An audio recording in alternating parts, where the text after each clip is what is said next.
گے جو جہنم کے اندر جل رہے ہیں، ان کا حشر ایسے لوگوں کے ساتھ ہوگا۔ اور تیسرے وہ لوگ ہیں جو بظاہر توحید پہ عمل کرتے ہیں، سب کچھ مانتے ہیں، عمل کرتے ہیں، اس کے مفہوم اور معنی کو نہیں سمجھتے لیکن عمل کر رہے ہیں، پر دل سے نہیں مانتے اس کو۔ ایسے لوگوں کا حال، ایسے لوگ وہ ہیں جو منافق پا جائیں تو کریں گے، دل سے نہیں مانتے پر ڈنڈے کے زور پر۔ اب یہاں اگر کوئی بابا کی تصویر لے کے پوجے گا، یہاں اگر کوئی فاتح نیاز کرائے گا، یہاں اگر کوئی جلوس عید میلاد النبی نکالے گا تو سعودیہ کے ڈنڈے پڑیں گے، ساری عاشقیت گم ہو جاتی ہے۔ مارے ڈر کے نہیں کرتے، مارے ڈر کے یہاں پہ نہیں کرتے، لیکن دل سے نہیں مانتے، دل سے نہیں ان کو یقین ہے اس بات کا جو یہاں دعوت ہو رہی ہے۔ سعودیہ کے اندر بہت سارے لوگ ہیں، آپ کو بتاؤں میں، آپ کو دلوں کے اندر صنم لے لے کے بیٹھے ہیں۔ موقع ملتا ہے تو حضور کی جالی کے ایک آدمی کو میں نے دیکھا نبی کریم صلی اللہ علیہ وسلم کی مسجد میں، ایسے میں بیٹھا اپنا پڑھ رہا تھا، امتحان کا زمانہ تھا، میں جنت البقیع کے اندر ٹیک لگا کے اپنا پڑھ رہا تھا۔ ایک آدمی کو دیکھا حاجیوں کے حج کے زمانے میں، اللہ کی قسم بڑے دھیرے دھیرے چاروں طرف دیکھ کے بیچارہ، اور جا کے جو پلر ہے نہیں، پلر بنے ہوئے ہیں، انہیں پلروں کے پاس جا کے اپنا سینہ ایسے ہی رگڑ رہا ہے۔ میں نے دیکھا، میرے کو ہنسی آئی، میں جا کے میں نے کہا کیا کر رہا ہوں؟ بالکل سپٹ، بالکل سپٹ، بالکل سپٹ ہو گیا اللہ کی قسم، مارے خوف کے، مارے ڈر کے۔ اور ایسے لوگ بھی ہیں دور سے عطر کی شیشیاں پھینکتے ہیں، دور سے خط بھیجتے ہیں، اتنے خط ہم لوگوں کو ملتے تھے، اس میں عجیب و غریب، ہماری 10 بیٹیاں ہیں، 6 بیٹیاں ہیں، ان کی شادی نہیں ہوگی، آقا نظر کرم کریں، آقا نظر کرم کریں ہماری شادی ہو جائے، آقا میں گنہگار ہوں شفاعت کریں، آقا۔ یہ حضور صلی اللہ علیہ وسلم کے قبر شریف کے پاس یہ سب کرتے ہیں۔ موقع ملے تو اللہ کی قسم، سارے قوال، سارے اجڑے، سارے گجڑے، سارے کجڑے خسرے سب پہنچ جائیں گے اور وہاں بیٹھ کے اپنے اپنے راہ گپال آلاپیں گے۔ کوئی نصرت علی فتح ہے تو کوئی فلانا قوال ہے، صابری قوال ہے تو کوئی ہمارے ہاں جو قوال ہیں، صاحب لے کے پہنچیں گے اپنی اپنی قوالیاں حضور کو سنائیں گے نا، حضور کو سنانا بھی ضروری ہے۔ اس طرح سے ایسے لوگ جو حقیقت کو مانتے ہیں، اقرار کرتے ہیں زبان سے لیکن دل سے یقین نہیں رکھتے، ایسے لوگ منافق ہیں، ایسے لوگ کافروں سے بھی بدتر ہیں۔ جو میں نے فرعون اور ابلیس اور ابو طالب کی بات بتائی، ان سے بھی بدتر ہیں۔ کیوں؟ اللہ وحدہ لا شریک نے قرآن کریم میں فرمایا ان المنافقین فی الدرک الاسفل، منافقین جہنم کی سب سے نچلی وادی میں رہیں گے۔ یہ منافق ہیں جو دلوں کے اندر بت بنا کے رکھے ہوئے ہیں۔ تو چوتھا گروپ وہ ہے جو موحد ہیں، مومن ہیں،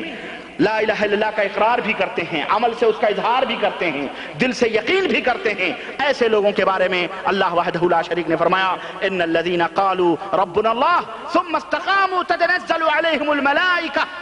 ایسے لوگ جو یہ کہتے ہیں کہ ہمارا رب اللہ ہے، ایک ہی معبود ہے، اور پھر کہہ کے اس کے اوپر ڈٹ جاتے ہیں، بباگے دہل اعلان بھی کرتے ہیں، ایسے لوگوں کے اوپر اللہ وحدہ لا شریک کے فرشتوں کا نزول ہوتا ہے اور وہ انہیں تسلیاں دیتے ہیں اور انہیں تسکین دیتے ہیں کہ تمہارا ٹھکانہ جنت ہے، لا تحزنوا، غم نہ کرو، فکر نہ کرو، تم سے جنت میں ملاقات ہوگی۔ تو میرے دوست اور میرے عزیزو، یہ 4 کیٹیگری کے لوگ پوری دنیا کے اندر موجود ہیں۔ آپ کو اپنا اختیار ہے، آپ ان 4 کیٹیگریوں میں سے جو پسند کرنا چاہیں پسند کر لیں، لیکن ایک بات میں بتاؤں، 4 کیٹیگریوں میں سے 3 کیٹیگری جہنم کی مستحق ہے، اور جو لوگ ان تینوں کیٹیگریوں میں ہوں گے جہنم میں جائیں گے۔ ایک کیٹیگری ہے جو موحد مومن کی ہے، جن کے عمل، جن کی زبان، جن کا دل پورے مطابق ہے اور کلمہ لا الہ الا اللہ کے تقاضوں کو پورا کرتے ہیں۔ اور میں آپ کو یہ بھی آخر میں بتاتا چلوں کہ کفر کے لیے، اسلام سے خارج ہونے کے لیے یہ نہ سمجھیں کوئی بم پھوٹتا ہے، کوئی ایمان جب دل سے نکلتا ہے تو کوئی بہت بڑا بم وسفوٹ ہوتا ہے، بہت بڑی بات ہوتی ہے۔ آپ کے دل سے ایمان نکل جائے گا، آپ کو پتہ بھی نہیں چلے گا۔ ایک کلمے کی وجہ سے آدمی کافر اور مشرک ہوتا ہے، بھلے وہ نماز پڑھے، روزے رکھے، حج کرے، زکوٰۃ دے، روزہ رکھے، صدقہ کرے، خیرات کرے، اللہ کے اوپر ایمان لائے، رسول کے اوپر ایمان لائے، کتابوں کے اوپر ایمان لائے، آخرت کے اوپر ایمان لائے، سب کچھ ایک کلمہ کفر اسے سب کچھ سے دائرہ اسلام سے خارج کر دیتا ہے، اسے پورا ملیا میٹ کرنے کی ضرورت نہیں۔ نہیں ہے اللہ وحدہ۔ انہوں نے جیسا کہ اللہ نے فرمایا کہ لا تعتذروا قد کفرتم بعد ایمانکم، اب عذریں نہ تلاش کرو، ایمان لانے کے بعد تم نے کفر کیا ہے۔ تو جب یہ بات ثابت ہو گئی کہ بعض صحابہ جنہوں نے نبی کریم صلی اللہ علیہ وسلم کے ساتھ جہاد کیا رومیوں کے خلاف اور ایک کلمے کی وجہ سے کافر ہو گئے، جو انہوں نے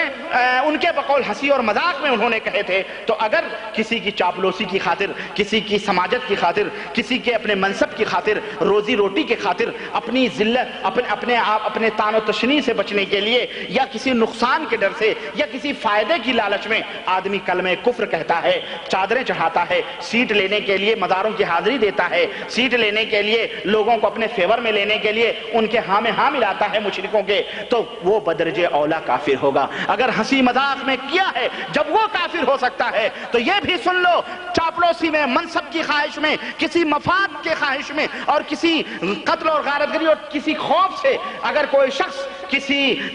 کوئی شرک کا کام کرتا ہے، کفر کا کام، تو بدرجہ اولا وہ کافر ہوتا ہے۔ من کفر باللہ من بعد ایمانہ الا من اکرہ وقلبہ مطمئن بالایمان، اللہ وحدہ لا شریک نے فرمایا یہ سب سے بڑا گنہگار ہوگا جو کسی منصب اور لالچ میں ایسا کرے گا کہ جو اللہ تعالیٰ کے ساتھ ایمان لانے کے بعد کفر کرے گا، اس کا ٹھکانہ جہنم ہوگا۔ لیکن ایک حالت ہے جس میں کلمہ کفر کہنے کی اجازت آپ کو دی گئی ہے، آخری وقت میں وہ حالت میں آپ کو بتا کے رخصت ہو رہا ہوں، اور وہ حالت ہے اللہ وحدہ لا شریک نے فرمایا الا من اکرہ وقلبہ مطمئن بالایمان، اس کے سر پر ننگی تلوار کھڑی ہوئی ہے کہ وہ کفر کا کلمہ کہہ دے ورنہ اسے قتل کر دیا جائے گا۔ اگر اللہ تعالیٰ نے فرمایا اس کا دل مطمئن ہے تو اپنے زبان سے کلمہ کفر کہہ دے، کوئی حرج انشاءاللہ نہیں ہوگا اللہ کو دلوں کا، لیکن یہ شرط ہے کہ موت کی گھڑی اس کے سر پہ آ گئی ہو، تلوار لگی ہو۔ اگر اس وقت بھی اس نے نہیں کہا تو اللہ کی قسم وہ شہادت کے ایک عظیم درجے کے اوپر انشاءاللہ فائز ہوگا۔ لیکن اگر اس نے دل کے اطمینان کے ساتھ کلمہ کفر کہہ بھی دیا اس مجبوری کی حالت میں، تو اس کے لیے یہ جائز ہے۔ تو کلمہ کفر یا عمل بدرجہ مجبوری جائز ہے، مگر اس شرط کے ساتھ کہ دل بھی انسان کا مطمئن ہو۔ تو میرے عزیزوں اور میرے دوستوں اور میرے بھائیوں، میرے پوری گفتگو کا نچوڑ یہ ہے کہ آپ اس دھوکے میں نہ رہیں کہ ہر کلمہ پڑھنے والا یہ کیا ہوتا ہے، موحد ہوتا ہے۔ میں یہی بات ثابت کرنا چاہتا تھا، اور اللہ کی توفیق سے قرآن کریم، احادیث، سیرت اور تاریخ کے حوالے سے میں نے ایک پورا سلسلہ آپ کے سامنے رکھا ہے کہ ہر کلمہ پڑھنے والا موحد نہیں ہوتا۔ اس لیے دھوکے نہ کھاؤ، لمبی لمبی داڑھیاں، چگے، امامے، پگڑیاں، نمازوں اور قرآن پڑھنے والوں سے دھوکے نہ کھاؤ، بلکہ ایمان اور عقیدے کے ترازو میں پلٹ تو تولو۔ کوئی جماعت ہو، کوئی گروہ ہو، کوئی ٹولی ہو، ترازو میں قرآن و سنت کے تولو کہ اس کی زبان، اس کا عقیدہ، اس کا عمل اس کے مطابق ہے یا نہیں ہے۔ اگر قرآن و سنت کے مطابق اس کا ایمان، اس کا عمل، اس کا عقیدہ نہیں ہے، اس کی زبان نہیں ہے، تو یاد رکھو وہ لاکھ تقوی، پرہیزگاری، نماز، روزے، حج کرے، یہ سمجھ لو کہ یہ وہ لوگ ہیں جو یہ سوچتے ہیں جیسا کہ اللہ نے فرمایا کہ ان کا عمل بڑا خوبصورت ہے، لیکن اللہ نے فرمایا لا نقیم لہم، ہم قیامت کے دن ان کے لیے میزان کو مقرر ہی نہیں کریں گے، بغیر ناپے تولے انہیں جہنم میں ہم ڈال دیں گے۔ تو میرے عزیز یہی میری گفتگو تھی اور یہی ہماری بات تھی۔ اللہ وحدہ لا شریک سے دعا ہے کہ اللہ تبارک تعالیٰ ہمیں عقید توحید کی سمجھ عطا فرمائے، اور ہمیں لا الہ الا اللہ کے اوپر ثابت قدم رکھے، اور ہمیں نیک اعمال کرنے کی توفیق عطا فرمائے، اور زبان، عمل اور دل کے یقین کی توفیق ہمیں اللہ تبارک تعالیٰ عطا فرمائے، اور ہم سب لوگوں کا حشر قیامت کے دن صحابہ کے ساتھ، صدیقین اور شہداء کے ساتھ ہمارا حشر اللہ تبارک تعالیٰ فرمائے، اور اللہ تعالیٰ اس امت کے گمراہ لوگوں کو ہدایت عطا فرمائے، اور اللہ تبارک تعالیٰ جو ہمارے بھائی و بہن سب بھٹکے بھولے ہیں، الہ العالمین انہیں صحیح راستے کی توفیق عطا فرمائے، اور جو لوگ کلمہ، نماز، روزے کے ذوم میں اور اس کے غرور میں لوگ صحیح باتوں کو نہیں سمجھتے ہیں، نہیں جانتے ہیں، اللہ انہیں صحیح بات سمجھنے کی توفیق عطا فرمائے، آمین یا رب العالمین۔ وما علینا الا البلاغ، وصلی اللہ علی نبینا محمد وعلی آلہ وصحبہ اجمعین۔